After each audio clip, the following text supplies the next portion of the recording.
근데 우리가 이제 몸이 피곤하고 면역이 떨어지면은 나타날 수 있는 질환들이 많이 있죠. 예를 들어서 감기라든지, 그 외에 또 이제 심한 경우는 폐렴, 뭐 이런 것들을 쉽게 앓을 수가 있습니다. 그것뿐만 아니라 굉장히 몸의 피로가 증가하고 또 쉽게 염증이 생기고 이런 문제가 생길 수가 있습니다. 보통 이제 피로감을 느끼는 경우는 평상시에 본인이 직접 알 수가 있긴 합니다. 예를 들어서 뭐 굉장히 오늘 하루가 너무 피곤하다든지, 그다음에 기력이 없다든지, 뭐 이런 걸 직접 느낄 수도 있지만은 사실은 그런 것들이 내 몸 상태가 어떤가 이런 것을 정확하게 알지는 못하고 그냥 넘어가는 경우가 많이 있습니다. 그런데 우리 이제 치과에서 나타나는 질환 중에서 몸의 상태를 직접적으로 반영해주는 지표가 되는 그런 증상을 나타내는 질환들이 꽤 있습니다. 예를 들자면은 대표적인 것이 이제 잇몸 질환이라고 할 수가 있습니다. 근데 잇몸 질환의 경우에는 몸이 피로하다든지 아니면은 굉장히 면역력이 떨어졌을 때 잇몸이 붓게 되고 또 피가 나고 또 이제 통증이 생기고 이런 현상이 나타나는 경우가 굉장히 많이 있습니다. 그리고 이제 때에 따라서는 심한 경우는 멀쩡하던 이가 흔들리는 경우도 있게 됩니다.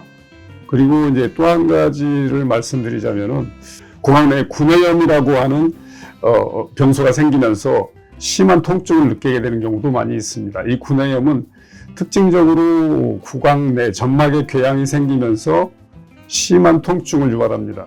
그리고 이 구내염의 특징은 잘 낫지가 않고 계속 통증을 유발시키면서 대부분 한 10일 정도 지나야지 좋아지는 경우가 대부분입니다. 그리고 또 한 가지를 또 예를 들자면은 보통 이제 헤르페스, 허피스라고 하는 질환이 있는데 입술이 부르트는 그런 질환이 있습니다. 이것도 사실은 굉장히 몸이 피곤하거나 이제 면역력이 떨어졌다는 것을 나타내주는 그런 지표라고 우리가 할 수가 있습니다. 이 이제 허피스라는 질환 같은 경우는 우리 안면에 있는 신경, 특히 3차 신경 내가 바이러스가 감염된 경우가 있습니다. 어렸을 때.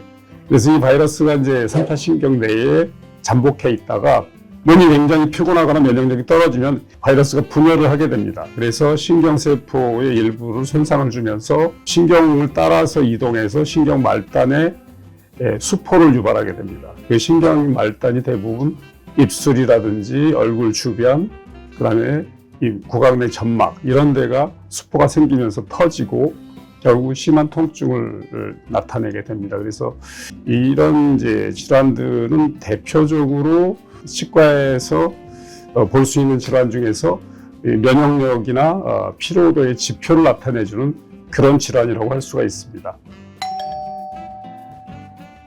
근데 이런 질환이 나타났을 때 우리는 과연 어떻게 생각을 해야 되느냐? 뭐 이러다가 뭐 괜찮겠지, 뭐 이렇게 생각할 수도 있고 또 시간이 지나면 좋아지는 경우가 있습니다. 하지만 이제 이런 질환이 나타났을 때 반드시 경각심을 가져야 되는 것은 몸이 굉장히 스트레스에 시달리고 있구나. 또 굉장히 피곤하구나. 그리고 굉장히 면역력이 떨어졌구나. 이런 상태라는 것을 몸이 알려주는 그런 신호라고 생각하시는 것이 좋다고 봅니다. 그렇다면 이제 이런 신호가 왔을 때 우리는 어떻게 해야 되느냐? 첫 번째는 일단은 제일 중요한 것은 이제 휴식이라고 생각을 합니다. 충분히 휴식을 취하고 스트레스를 받지 않는 그런 상태를 만들려고 노력을 하고, 두 번째는 일단은 적절한 이제 수면 및 영양 공급 이런 것들이 매우 중요하다고 생각하고, 첫 번째는 일단 제가 봤을 때는 피로를 회복하는 것은 뭐냐면 결국은 몸이 이제 여러 가지 활동을 활발하게 할 수 있도록 에너지를 만들어내는 작용이 있어야 됩니다. 그렇다면 이제 우리가 이 에너지를 활발하게 만들어내기 위해서는 어떻게 해야 되느냐? 역시나 세포가 굉장히 원활하게 활동을 할 수 있어야 되고 빨리 그 에너지를 만들어내서 이런 여러 가지 문제, 면역세포의 기능이라든지 아니면 이제 조직을 회복하는 세포들의 기능을 빨리빨리 에너지를 공급해서 활성화시키는 것이라고 보면 되겠습니다. 그렇다면 이제 이런 세포의 에너지를 빨리빨리 만들어낼 수 있는 방법은 뭐가 있느냐?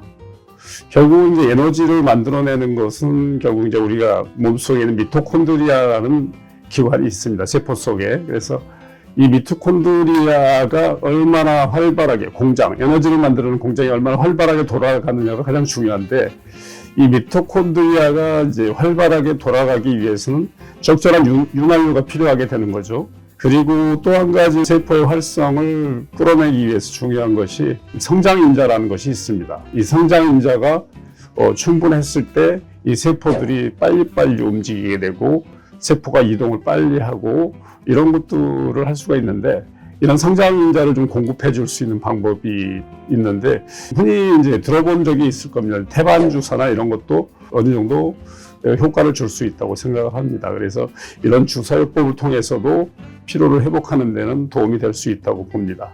그리고 이제 대부분의 경우에 이제 우리가 잇몸 치료를 하게 되는데, 사실 잇몸 치료는 통상적인 치료를 하고 그다음에 항생제를 복용하게 되면은 좋아집니다.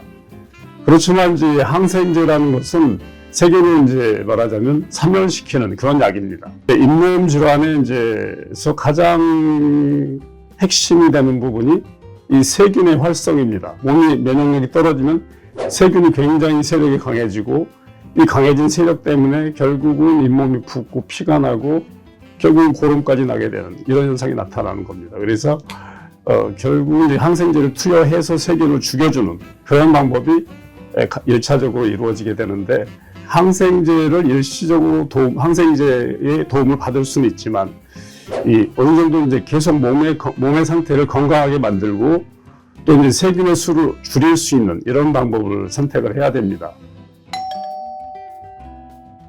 그래서 이제 결론적으로 이제 제가 말씀드리자면은, 이제 몸이 좀 피곤하고 면역력이 떨어졌을 때 직과적으로 나타나는 문제가 확연하게 드러난다는 거죠.